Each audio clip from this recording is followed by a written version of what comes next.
The writing process is an increasingly fraught one, and this is the first writing video I've put together since Royal Holloway said my application was not strong enough, or at least it was not as strong as other candidates. So it is said as a disclaimer that I am not educated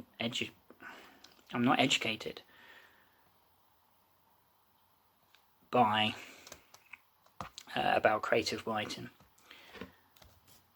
Nonetheless, I shall persevere. Now let me just set up camp. If you've missed a previous video or two, they are available on this channel in a playlist. And since July 1st, I've been embarking on the last camp NaNo of the year, where you have to reach a certain target by the end of the month. The two camps in April and July, you can choose your own word total or whatever, so I've chosen 35,000 words, whereas the main NaNo, because it stands for National November Writing Month, in November, has a 50,000 word target, and you can't edit the target, and so on and so forth.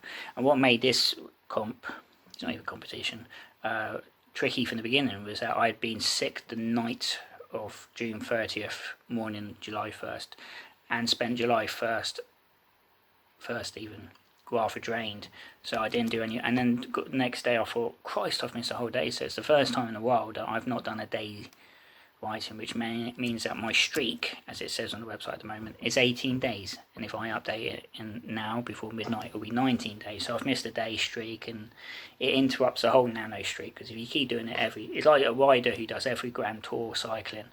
It's like a streak, and if you miss a day, that's it, streak broken. This NaNo is being a curious one. It's based upon life in part. It's meant to be Girl Meets Boy. It's spun off from my massive novel, The Ambassador's Daughter, which is my magnum opus that I'm very protective of at the moment. And Royal Holloway had read a little sample of it, so maybe put them off. And this was going to be a story featuring the Ambassador characters. And then it was sort of suggested new characters, but with the Ambassadors mob in the background. So you got a girl called Abby, you got a guy called Alexander. The fact both of their names start with A is purely coincidental. Honestly, I had the idea of her name, and then I got to him, and I just wrote without thinking, like I do Alexander, and I went, oh fuck, they both start with A. Somebody will pick up on that. My Ambassador's character, Rhapsody, is Abby's boss at the Cabinet War Rooms, which I still call as such, but as I saw on Friday, it's now known as the Churchill War Rooms. And then Alexander works as a tour guide on buses. And their paths run parallel to each other, and the whole idea is that they go into lockdown, isolation, whatever, and it's their life, but and just see if I can do it.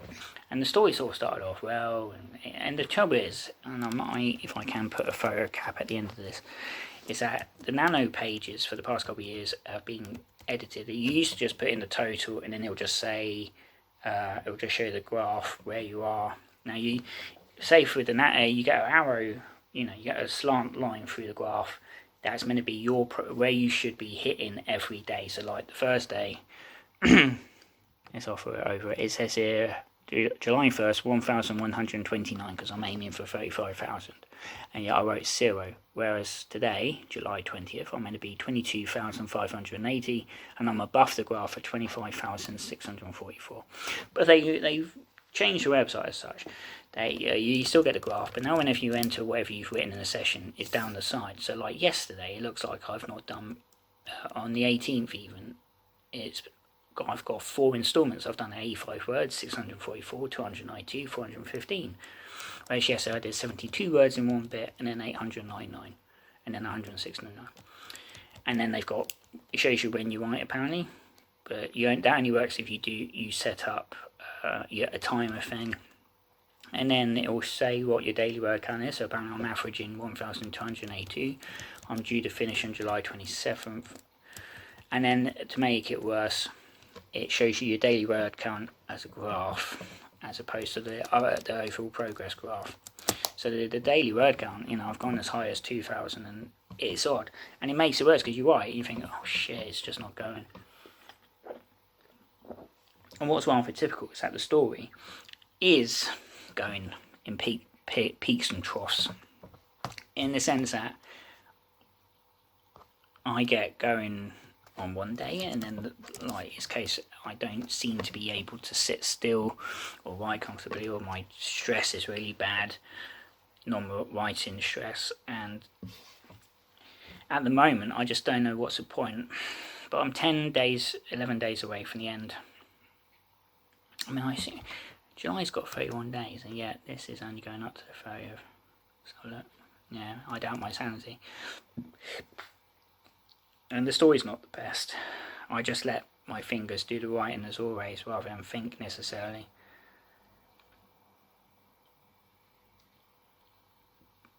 It forces you to write without meaning to, this NaNo thing.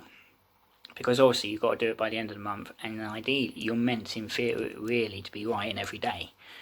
Otherwise you get disjointed streaks, and you know, the when I'll finish thing. What's worse is, like, especially on the one in November, I've not had good starts to competitions lately, and the first couple of days I'm eking out writing because I'm trying to feel my way around the story, and you look down, it says at this rate you will be finished on January 2nd, and of course you're meant to be done by November 30th, and you're like, oh my god. So you're compelled to write huge amounts of word quantities every day. And I don't know if anyone does watch this and you do NaNo, as I call it, gone are the days where I've been able to just bang out a story. Up until I moved into this flat, I could sit at, right, it was starting to wear thin at the old house, but I used to be able to sit at home and just type away. That first proper Ambassador's Daughter in 2003, I did 50 odd pages in a week or so. When I was out working, it was still in 2010, November 2010, which is when my sleep really went bad. Mum was in Africa for a month, and I would stay up at night watching TV, go to bed 2 o'clock in the morning, and next thing I'm waking up at 3 o'clock, 4 o'clock in the afternoon. I tried a whole month to get myself in order. I was setting alarms and everything. And made it worse, I was having to go to a job centre, and those were the only days I was able to drag myself up. And I'd go into town, and it was already dark, and I'd write in the Costa for about half an hour or so, and I used to bang out 10,000, 20,000 words a day because I do it at home. And in the end, I did 125,000 words by the end of November. And now that draft is 300 odd pages long.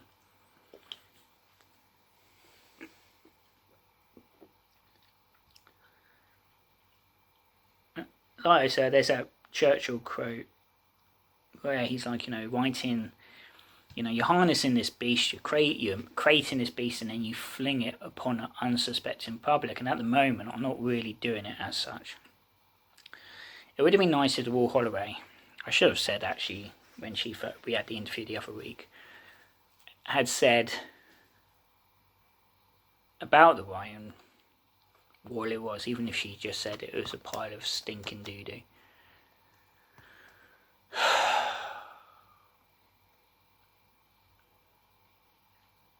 They say write from what you know, and this latest story, Isolation Unsplendid, is partially what I know. Both of my characters go to the same uni, or have gone to the same uni in the case of Alexander. Westminster. I fictionalised, and Carrie from the Ambassador's Daughter, the heroine of the Ambassador's Daughter, is still teaching at Westminster. She's head of department and all the rest of it. But it's not exactly what it is. And some people will say, well, that's good, it can't be exactly, but the amount of books, you going to Smith's, going to Waterstones, the only place that I can think of in my town anyway, or going to a second-hand bookshop like Oxfam, and look at their new releases, look at their fiction section, not the crime section, and it's, let's say, day-to-day stuff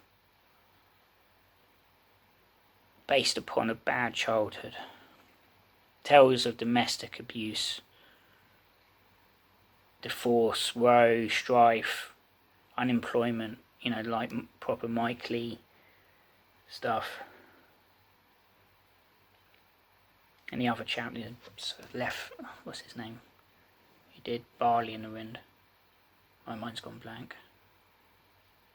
The one that doesn't like anyone. From the right, anyway. But you know who I'm talking about, and I don't care. Those books are real. You read The Ambassador story. I was told it by my friend, who I haven't spoken to for a while, that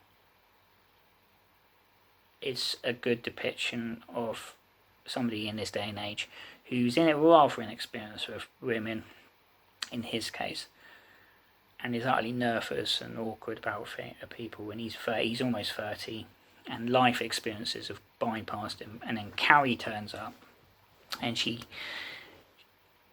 American, she's full of confidence. She's got her troubles at home because her dad's a tyrant. They meet, something starts between them, like some kind of spark, and she goes home with him on the night they meet at a dance, and she has to take charge and everything. And I was told it was a fairly honest and realistic, whatever, it wasn't full of wet, and it was like vulnerability in that. Even then, what that was based upon was pure speculation. It wasn't based on life at all.